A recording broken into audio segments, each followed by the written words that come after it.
Hi guys, for this week's award book, the Orbus Pictus Award, I chose If Sharks Disappeared. I don't actually have the book with me this week. The library wasn't able to get it ordered over to their library in time for me to pick it up, so I went online and printed out some of my favorite pictures from the book, one of them being the cover page. This is what that looks like. The author and illustrator is Lily Williams. The publisher is Roaring Books Press. Copyright date is May 23rd, 2017. Genre would be children's nonfiction. There are 40 pages, and I think the appropriate age on this would be about 5 to 10 years old. A short summary of the story is the potential for how things would be if sharks didn't exist in our ocean. That the ocean is a giant area that needs to stay healthy, and in order to do that, we do need sharks, even though they are scary.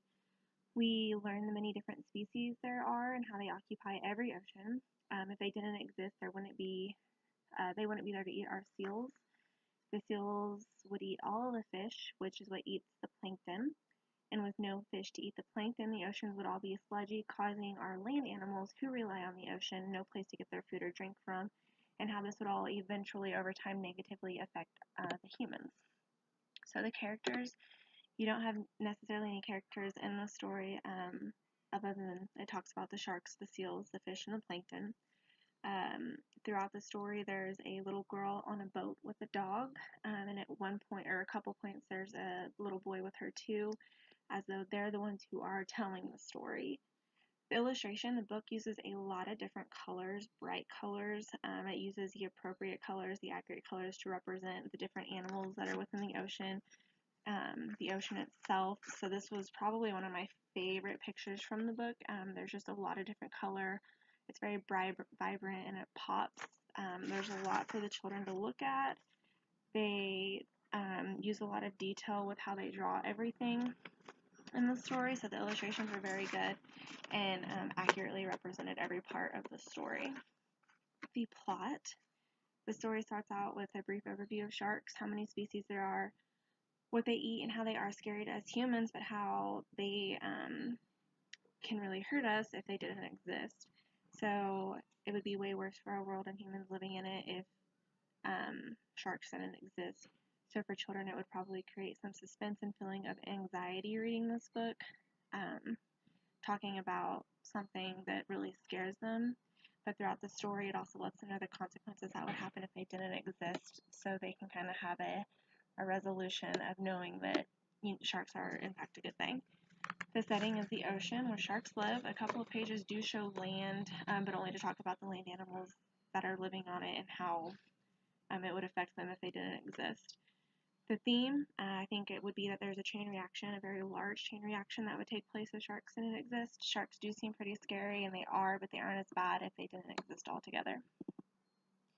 With the interaction between the characters, I didn't really take away interaction from the story other than how the sharks interact with other animals by eating the prey, and if they didn't, then the seals would interact by eating all the fish, and the fish would interact by not being there, so they're not going to be able to eat the plankton. This story I think would be good for children because it's a factual story over something that most people find scary. It lets them know and see the good and positive of something that we do find so intimidating in our world.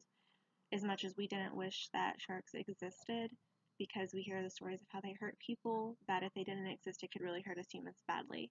And it helps the children focus on positive aspects of something that is so scary to them. And it teaches the children about chain reactions, how one thing leads to another. And it can lead, one thing happening can lead to so many different things happening. When it might not seem like a big deal to them, but it would actually be something huge.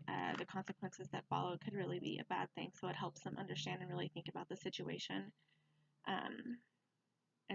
and all the different outcomes with that. And then a strategy or activity. As a class, we could talk about other species that the children might find scary and discuss the possible consequences for if that animal didn't exist, so they can maybe see a positive outlook on that animal instead of just being scared of it or just thinking that it's a bad animal. And then to put that into an activity form other than just discussion, you could have the children maybe draw out a chain reaction scene on what they think it would be if that animal did not exist. And then as a class, we could discuss it.